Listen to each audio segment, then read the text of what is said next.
warahmatullahi wabarakatuh. Yang terhormat Bapak Ahmad Maulana Syafi'i, MSI, selaku dosen pengampu mata kuliah Metodologi Penelitian Kuantitatif. Perkenalkan, saya Rifda Radita Zahra dan rekan saya Septia Wulansari. Di penelitian kali ini kami akan mempresentasikan penelitian yang berjudul Pengaruh Kualitas Layanan Administrasi Akademik Fakultas Tarbiyah dan Ilmu Keguruan terhadap kepuasan mahasiswa Program Studi Manajemen Pendidikan Islam 1 di UINSI Samarinda. Seperti yang kita tahu bahwa pendidikan itu sangat menjadi faktor penentu untuk mencetak generasi yang unggul. Jadi untuk mempermudah dalam mencetak generasi unggul, jadi kami membutuhkan proses pelayanan akademik fakultas yang berkualitas. Nah, jadi di dalam melalui penelitian ini, kami akan membahas bagaimana sih kualitas layanan administrasi bisa mempengaruhi kepuasan dari mahasiswa itu sendiri. Mari kita simak bersama. Penelitian kami dilatar belakangi oleh yaitu pertama pendidikan sebagai faktor krusial. Jadi pendidikan itu merupakan fondasi yang paling penting ya dalam membangun negeri itu sendiri serta mencetak generasi yang unggul. Jadi dengan adanya pendidikan yang berkualitas, suatu individu bisa mengembangkan potensi dirinya, baik itu secara intelektual, spiritual maupun sosial, sehingga bisa menghadapi tantangan zaman. Untuk mendukung proses pembelajaran dalam pendidikan, maka dibutuhkannya pelayanan administrasi akademik di dalam setiap proses pembelajaran. Jadi, di mana proses layanan ini terdapat penjadwalan, penyediaan informasi yang akurat, serta secara tidak langsung bisa mempengaruhi pengalaman belajar mahasiswa. Nah, di penelitian kami ini ada pengertian pelayanan menurut para ahli, salah satunya yaitu Kotler dan Armstrong. Mereka mendefinisikan bahwa pelayanan adalah merupakan aktivitas atau manfaat yang diberikan kepada pelanggan, dalam hal ini yaitu mahasiswa MPI 1, namun berdampak pada kepuasan. Pelayanan ini yang baik harus memenuhi harapan dan kebutuhan penerimanya. Sejumlah penelitian terdahulu yang dilakukan di Madrasah Aliyah Negeri 1 Samarinda, di mana tenaga administrasi di sana berusaha semaksimal mungkin dalam memberikan pelayanan kepada peserta didik. Salah satu pelayanannya yaitu biasa dikenal dengan pelayanan terpadu satu pintu. Jadi segala legalisir ijazah, surat pindah, lalu tentang aspirasi juga bisa dilakukan di PTSP. Jadi memudahkan dalam pelayanan administrasi karena hanya dibutuhkan satu tempat aja. Lalu di penelitian lain yaitu di Universitas Islam Negeri Sultan Haji Muhammad Idris, tepatnya di Fakultas Tarbiyah dan Ilmu Keguruan, juga memberikan pelayanan administrasi pendidikan secara maksimal kepada mahasiswa. Contoh bentuk pelayanan maksimal di akademik Fakultas Tarbiyah dan Ilmu Keguruan yaitu salah satunya yaitu para staf akademik mencantumkan jam operasional di setiap loket-loket pelayanan akademik. Jadi semua mahasiswa bisa tahu kapan dan jam berapa saja saat melakukan pelayanan di akademik tersebut. Setelah kita meninjau dari penelitian terdahulu, maka fenomena yang terjadi di lapangan yaitu pelayanan administrasi akademik yang ada di etik itu masih kurang tanggap dalam hal merespon kebutuhan mahasiswa, terkadang kurang ramah dalam merespon tanggapan mahasiswa dan juga harus menunggu lama. Nah, jadi diharapkan untuk penelitian ini dapat menjadi acuan dalam meningkatkan kualitas pelayanan menjadi lebih baik. Untuk mengukur sejauh mana pengaruh kualitas layanan yang ada di Fakultas Tarbiyah dan Ilmu Keguruan terhadap kepuasan mahasiswa Program Manajemen Pendidikan Islam 1 di UINSI Samarinda, maka penelitian ini menggunakan pendekatan kuantitatif.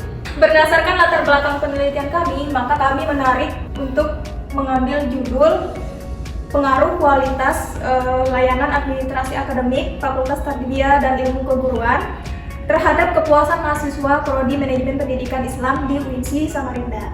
Berdasarkan latar belakang penelitian kami, maka rumusan masalah dalam penelitian kami yaitu seberapa signifikan pengaruh kualitas pelayanan administrasi akademik etik terhadap kepuasan mahasiswa Prodi Manajemen Pendidikan Islam 1 di UINSI Samarinda.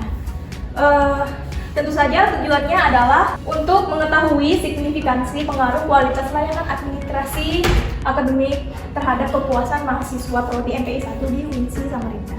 Manfaat dari penelitian kami tentu saja memiliki dua manfaat, yaitu pertama manfaat teoritis.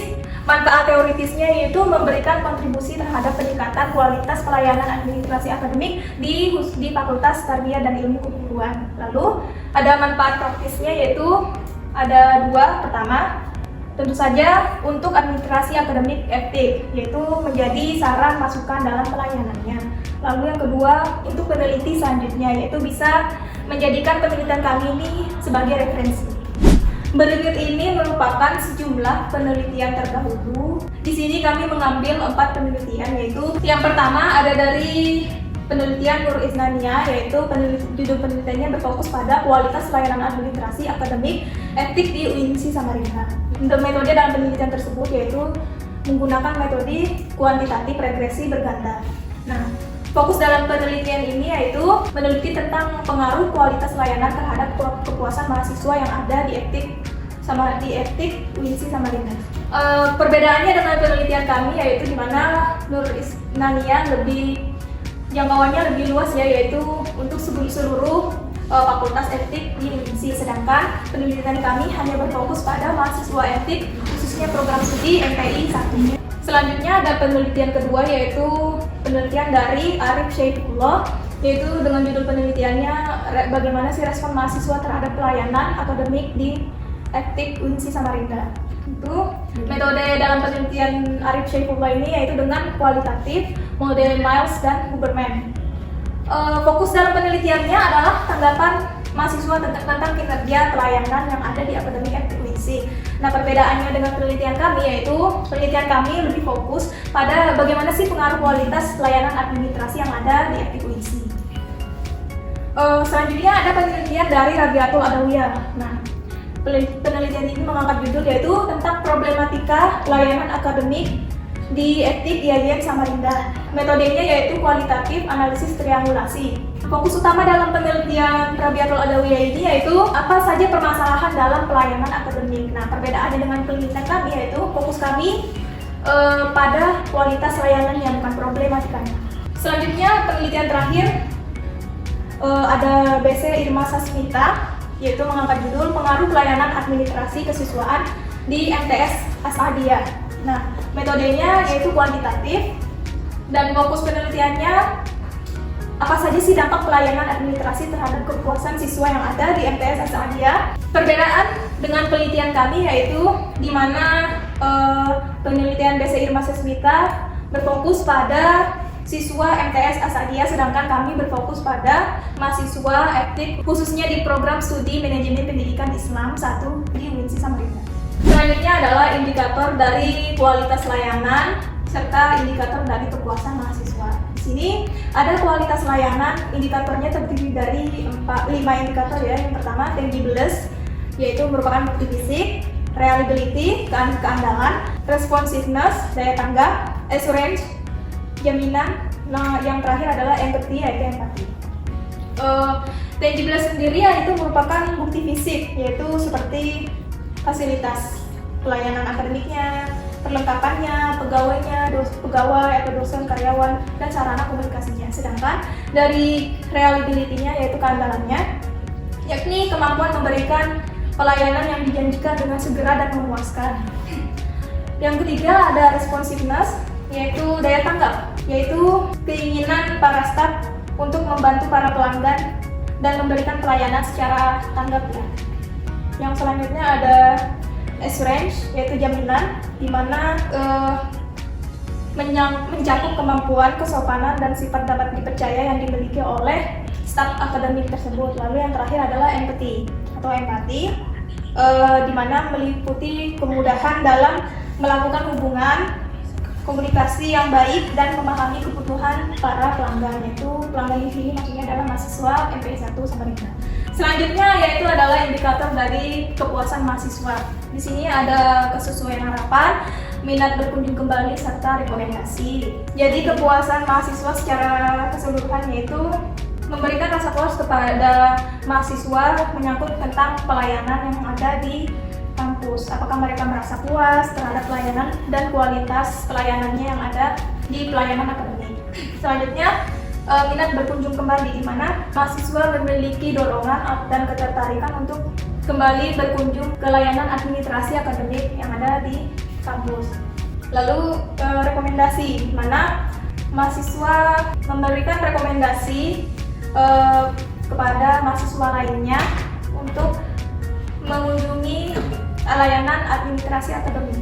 Selanjutnya ada hipotesis atau dugaan pada penelitian kami. Di sini kami memiliki dua hipotesis. Yang pertama HA, yaitu kemungkinan dugaannya ada pengaruh signifikan antara kualitas layanan terhadap kepuasan mahasiswa MPI 1 di UINSI Samarinda, atau mungkin kedugaan kedua yaitu tidak ada pengaruh signifikan antara kualitas layanan administrasi akademik terhadap kepuasan mahasiswa MPI 1 di UINSI Samarinda.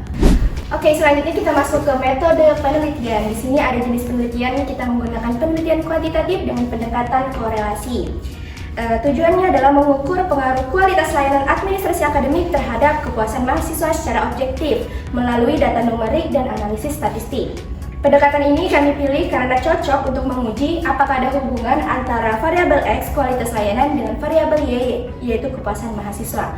Selanjutnya yang kedua yaitu populasi dan sampel, di mana populasinya yaitu seluruh mahasiswa program studi manajemen pendidikan Islam 1 di UINSI Samarinda yang berjumlah 32 orang. Selanjutnya yaitu sampel. Sampelnya kita menggunakan teknik total sampling yang dimana semua anggota populasi sebanyak 32 orang tersebut dijadikan sampel karena jumlahnya terbatas dan dianggap mewakili seluruh populasi secara keseluruhan. Selanjutnya itu teknik pengambilan sampel. Kita menggunakan teknik total sampling. Kenapa? Karena populasi yang kecil tersebut sehingga kita mengambil seluruhnya untuk diikutsertakan agar menjaga representasi data. Teknik ini digunakan karena efisien dan meminimalkan bias. Lanjut ke analisis data. Kita mengambil uji keabsahan datanya dengan dua uji. Yang pertama uji validitas dan uji reliabilitas. Di mana uji validitas ini bertujuan untuk memastikan instrumen dari kuesioner yang kita sebar apakah valid atau tidak. Selanjutnya uji reliabilitas digunakan untuk mengukur konsistensi instrumen apakah dia reliable atau tidak dengan bantuan software yaitu Microsoft Excel. Oke, selanjutnya adalah hasil analisis data. Di sini adalah hasil rekapitulasi dari instrumen yang kami sudah sebar kepada 32 responden tadi melalui Google Form. Di sini ada variabel X yaitu kualitas layanan dengan jumlah 70,89% dengan kategori baik. Selanjutnya ada variabel Y yaitu kepuasan mahasiswa dengan 70,47% dengan kategori tinggi.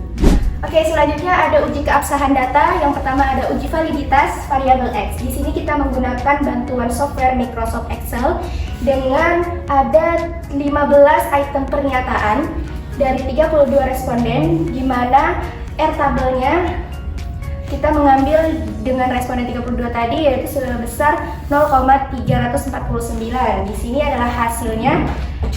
Seperti kita tahu, seperti kita bisa lihat sendiri, di sini ada 3 item pernyataan yang tidak valid. Kenapa? Karena R hitungnya lebih kecil daripada R tabel. Dalam uji validitas dikatakan pernyataan itu valid atau tidaknya jika R hitung lebih besar daripada R tabel, maka itu dinyatakan valid. Selanjutnya yaitu uji validitas variabel Y.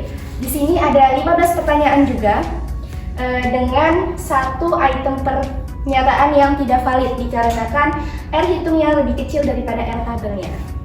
Maka hasil uji instrumen yaitu uji validitas dari 30 pernyataan dapat kita simpulkan bahwa variabel X yaitu kualitas layanan administrasi akademik terdapat 12 pernyataan yang valid. Di antara 3 tersebut ada di pernyataan 1, 2, dan 3 yang tidak valid. Selanjutnya ada di variabel Y yaitu kepuasan mahasiswa terdapat 14 pernyataan yang valid dan 1 diantaranya tidak valid yaitu pernyataan di nomor 24. Oke, lanjut kita masuk ke uji reliabilitas, di mana uji reliabilitas ini digunakan untuk mengukur instrumen apakah dia reliable atau tidak dari pernyataan-pernyataan yang valid sebelumnya. Yang pertama di sini ada uji reliabilitas variabel X, di mana cara menghitungnya yang pertama kita harus mencari varian dari data pernyataan yang valid tadi. Kemudian kita mencari jumlah variansnya dan mencari varians totalnya. Selanjutnya yaitu uji reliabilitasnya dengan menggunakan metode Cronbach alpha, di mana nilai Cronbach alphanya adalah 0,6 dan menghasilkan uji reliabilitas variabel X sebesar 1,010, maka itu dinyatakan reliable karena nilai Cronbachnya lebih dari 0,6. Selanjutnya ada uji reliabilitas variabel Y, di mana hasilnya yaitu mendapatkan 0,84, maka dinyatakan reliable karena nilai Cronbach alphanya lebih dari 0,6. Oke, maka hasil dari uji instrumen yang kedua yaitu uji reliabilitas dari 26 pertanyaan yang valid tadi menghasilkan variabel X dengan nilai Cronbach alphanya 1,01, sedangkan variabel Y dengan nilai 0,84, maka data kami dinyatakan reliable dan dapat dilanjutkan untuk ke uji yang selanjutnya. Dari kesimpulan penelitian kami, kita dapat simpulkan bahwa terdapat pengaruh yang signifikan antara kualitas layanan administrasi akademik terhadap kepuasan mahasiswa, khususnya di program studi Manajemen Pendidikan Islam Lokal 1 di UINSI Samarinda. Selanjutnya yaitu saran untuk pelayanan di administrasi akademik UINSI Samarinda, khususnya di Fakultas Tarbiyah Ilmu Keguruan. Semoga lebih meningkat responsivitas dan keramahan stafnya dan lebih optimalisasi fasilitas pendukungnya seperti papan informasi yang lebih lengkap lagi. Baik, itu tadi pemaparan dari hasil penelitian kami. Kurang lebihnya mohon dimaafkan. Kami mengucapkan terima kasih dan pamit undur diri. Wassalamualaikum warahmatullahi wabarakatuh.